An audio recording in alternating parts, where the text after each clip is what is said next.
Massachusetts is now at the center of one of the most controversial political topics in our country, illegal immigration. The federal government is looking for a spot to house 1,000 foreign children, and Governor Deval Patrick says they should stay here. Well, there's certainly no possibility that we stay in a permanent shelter.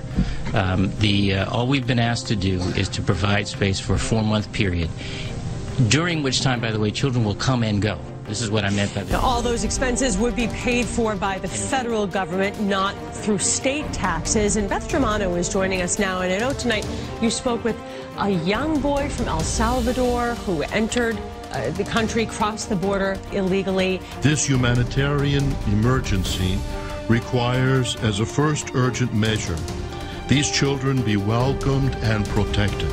U.S. Border Patrol Deputy Chief Ronald Coburn. All right, what can you tell us about the criminals that are crossing over the border now?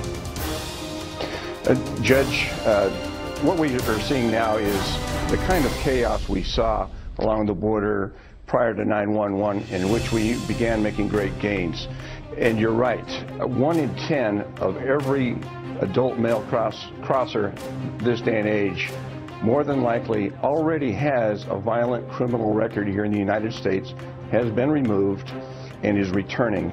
Another 1 in 10, making it 1 in 5, is bringing with him or her their violent criminal tendencies and records from their own countries, of which we don't know yet. Right. When you say records from their own countries, it's not like we're checking with Honduras and saying, we've got Joe Blow coming in, and does he have a criminal record? But, you know, you have said that the cartels are laughing at us and saying that most of these so-called kids flooding the border are not really kids. Yes, in my role now, retired from the Border Patrol and as a border security subject matter expert, I am closely linked with the intelligence community, and we do watch the social networks, the electronic networks, where we see the cartels boasting about their gains being made and laughing at the U.S. government's handling of this situation. And we are talking about tattooed up killers coming across. And yes, they may be only 15 years old, but they have killed in their own countries. Here at home, Texas Governor Rick Perry vows this morning to deploy up to 1,000 National Guard troops to secure the border with Mexico. The move is Perry's latest challenge to the Obama administration over its handling of the child immigration crisis. Governor Rick Perry said he was sympathetic to the plight of unaccompanied minors crossing the border, but all the attention has shifted resources away from keeping crime out of his state. That is why today I am using my executive authority as governor of Texas and activating the National Guard. He said more than 200,000 criminal aliens have been booked into Texas jails since 2008. Under Perry's plan, which will cost about $12 million per month, the deployed units will serve in a support role, assisting state and federal officers already on the ground to spot illegal activity. These additional resources will help combat the brutal Mexican drug cartels that are preying upon our communities, and also will help deter others before they have a chance to harm our citizens. The announcement comes almost 2 weeks after this meeting with President Obama in Dallas. Perry requested more boots on the ground, but never got them. Rick Perry has now called up Texas National Guard troops to reinforce the crisis at the border with unaccompanied minors that continue to flood over. Everyone's trying to do the best by these children, but they're falling into the judicial system that some say has unintended consequences because of the 2008 law. What is being done specifically in Washington to try to address that so that all sides can feel as if they're reaching a compromise to help these kids that are flooding in from Central America? In Washington, I see an embrace of the idea that this is a humanitarian crisis by people who are not politicizing the issue. What we need to do is have the supplemental that gives us the resources to meet the humanitarian needs, to do the border control, but also to have the judicial piece so that these children have representation and judges to hear their cases.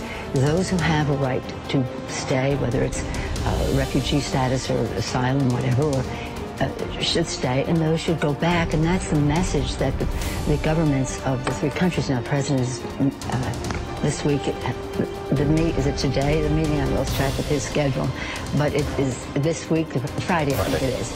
He's meeting with the President of Honduras, Guatemala, and El Salvador.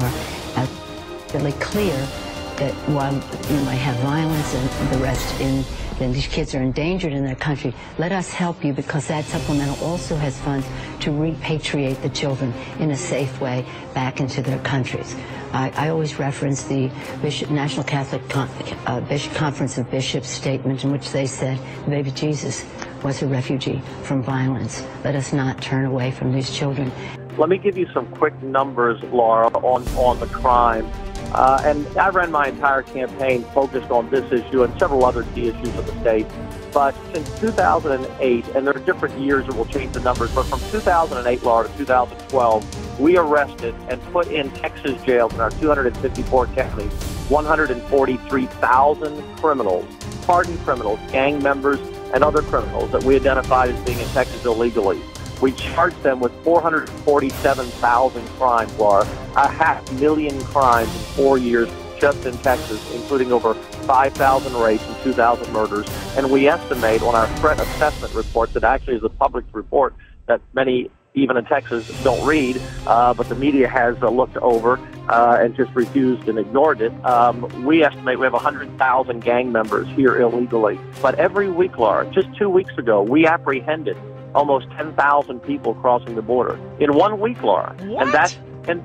Nobody's covering these numbers, Dan. Nobody is covering these numbers. In fact, the Dallas Morning News published a piece on Saturday saying the Obama administration says that far fewer children are arriving at the southwest border the first 2 weeks of July. That's the story in the Dallas Morning News. Yes.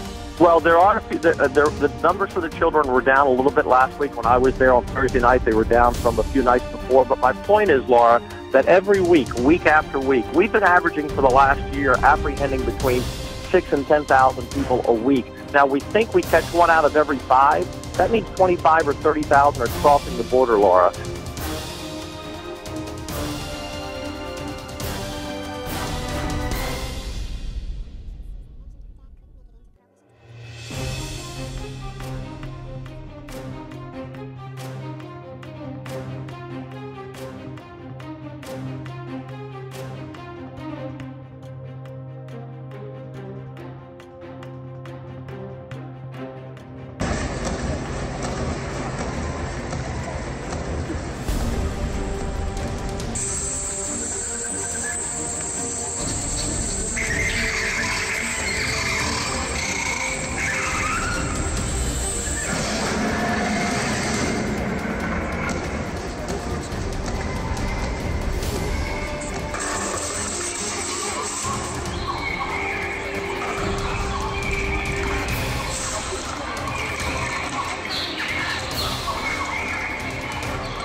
bug sprays, candles, wristbands. Have you tried any or all of those to keep the mosquitoes away? You know you have. Well, it's 2014, and some believe that you can now beat the bugs with your smartphone. Jennifer Lindgren live at Kids Springs Park in Dallas, where she put the high-tech repellents to the test. I don't know that we're surprised necessarily, but I'm curious to find out if these things work. Well, there's an app for everything now, right, Doug? We're talking about smartphone apps that claim to effectively fight off mosquitoes. But you know, the process of buying a product, then trying it out, waiting to see if you get bit can be as annoying as the bugs themselves. This summer, the latest mosquito fighting method is the smartphone. It's like a little white noise. Yep, there's an app for that too. That's pretty cool though. So we've been out here on the water's edge for the last 20 to 30 minutes with this app active, and I have to say, we haven't been bitten by any mosquitoes just yet. But before you rush off and download this on your own phone, consider one thing that Dr. Lee says. When it comes to noise, he says female mosquitoes may not hear the frequency as well, and they're the bugs that bite you.